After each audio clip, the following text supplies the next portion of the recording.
Moi, c'est pour la question des bandes riveraines. Mme Méham en a fait allusion tantôt.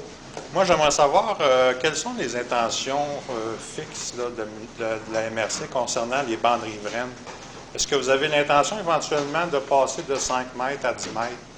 Je vous rappelle que dans le schéma actuel, effectivement, la MRC a proposé qu'en 2013, les bandes riveraines passent à 10 mètres. Le schéma actuel, c'est ça qui est... Est-ce que vous avez reçu des pressions, entre autres, de la municipalité d'Offord pour baisser ça à 5 mètres?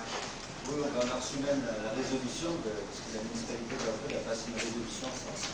Oui, puis c'est quoi votre position? Est-ce que vous allez... La position encore, ça va être discuté au niveau du comité d'aménagement pour arriver sûrement au conseil des maires. Je ne sais pas si vous êtes au courant du cas de la municipalité de Lac-aux-Sables. Non. Où il est question justement du lac aux Sables, qui est un lac réservoir d'eau potable qui bénéficie d'une exemption à la filtration. Et eux, ils ont une bande riveraine de 20 mètres plutôt que de 10 à 15 mètres. Donc ça, c'est un cas qui est cité à la page 9 et 15 dans le rapport de M. Hubert Demare sur justement la protection des sources d'eau potable. Et la stratégie de protection et de conservation des sources d'eau potable qui élabore le MDDEP a pour objectif de mettre ça en vigueur, l'exemple du lac aux Sables. Donc moi, je vous invite à réfléchir à cet aspect-là avant d'envisager la demande du canton d'Offord visant à réduire la bande riveraine à 5 mètres. Vous devez y penser sérieusement. Donc, il y a le cas du lac Barker, qui est un lac réservoir d'eau potable qui bénéficie d'une exemption à la filtration, et le cas du lac Offord, je crois aussi. Je vous remercie. On va envoyer cette copie aux membres du comité. En fait, je voulais juste, j'allais faire qu'on parle un peu du cas du lac Saint-Charles, puisqu'on en a déjà parlé à un moment donné du procès qui a été gagné par la Ville de Québec. Mais dans le fond, c'était la question qui avait été posée.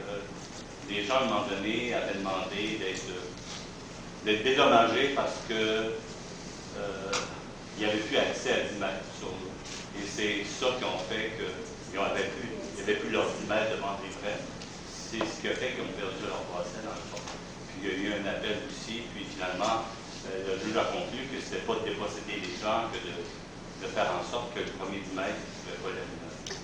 Mais j'ai quelque chose à vous remettre. Je vais vous remettre un document qui raconte vraiment l'histoire du lac Saint-Charles. Qu'est-ce qui s'est passé vraiment? C'était un super beau lac. Il y avait de la pêche, les sœurs faisaient leur provision de poissons là pour l'hiver, puis c'était beau, c'était en sable et en gravier. Mais il s'est passé à partir du moment où il y a eu un barrage en 1930. La Ville de Québec a fait un barrage, a augmenté le niveau de l'eau d'1 mètre. Puis en 1934, je m'excuse, en 1950, ils ont fait encore un autre mètre de plus. Tout la berge a été ramassée, il s'est rendu un trou de boue dans le fond. Mais la Ville de Québec disait, hey, c'est pas grave, nous autres, on a une usine, on va la purifier l'eau. Mais là, ils sont pris avec des algues, toutes sortes d'affaires. Et il y a une anecdote ici à ça, c'est que depuis 1930, les gens n'ont plus le droit de se baigner au lac. Et en 1930, il y avait une amende de 100 $ si vous étiez prêt à vous baigner. Il y avait 50 $ pour celui qui dénonçait quelqu'un. Il y avait 50 $ qui allaient dans les coffres.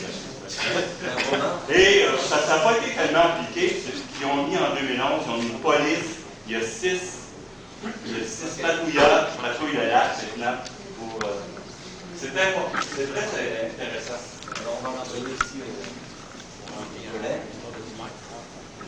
Alors, ça s'appelle le document déposé au bureau d'audience publique dans le cadre de la consultation publique sur la gestion de l'eau au Québec, dans l'Association pour la protection de l'environnement de la Saint-Jean. OK. Alors, je comprends bien, c'est un dépôt pour le bénéfice. Merci. Question pour M. Oui, bonjour, Jean Couliot. Concernant les bandes riveraines, on veut faire remarquer le point suivant. Il y a beaucoup d'attention qui est portée aux 5 mètres, 10 mètres, mais il y a très peu de choses, en tout cas, que nous avons entendues sur comment se régleraient les problèmes, les difficultés des gens qui ont de petites propriétés sur le bord de l'eau, qui ont des propriétés qui sont trop près du bord de l'eau, qui ont des infrastructures qui ne sont pas conformes.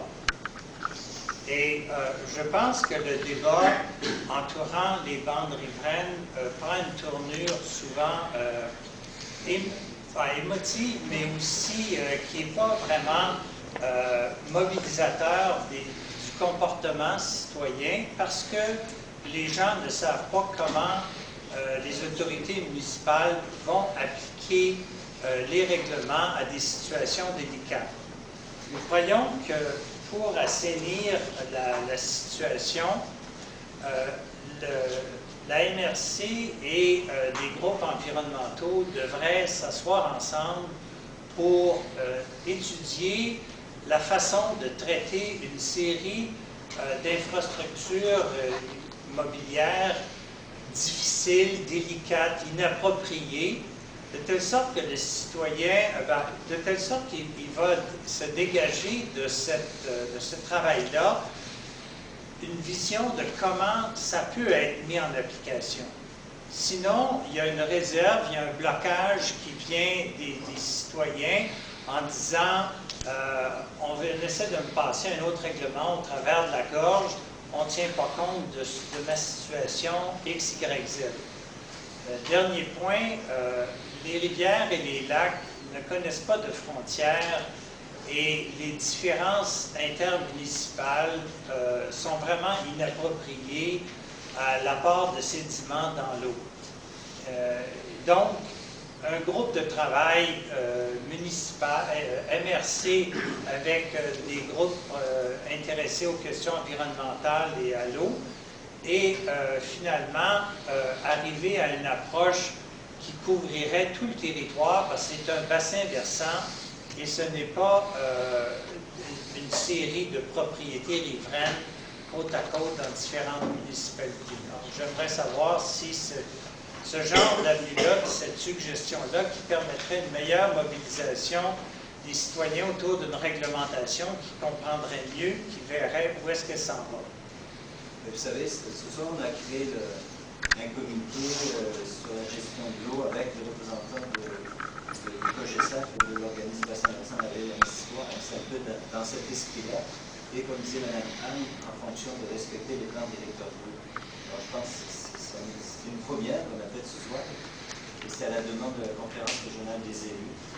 Et elle va nous financer à condition que ce comité fonctionne. C'est un peu ça. Puis il y a de toute façon, il y a le comité d'environnement de la MRC qui, n'importe quand, peut s'achever à d'autres, je suppose, des représentants ou des experts qui les aient rencontrés.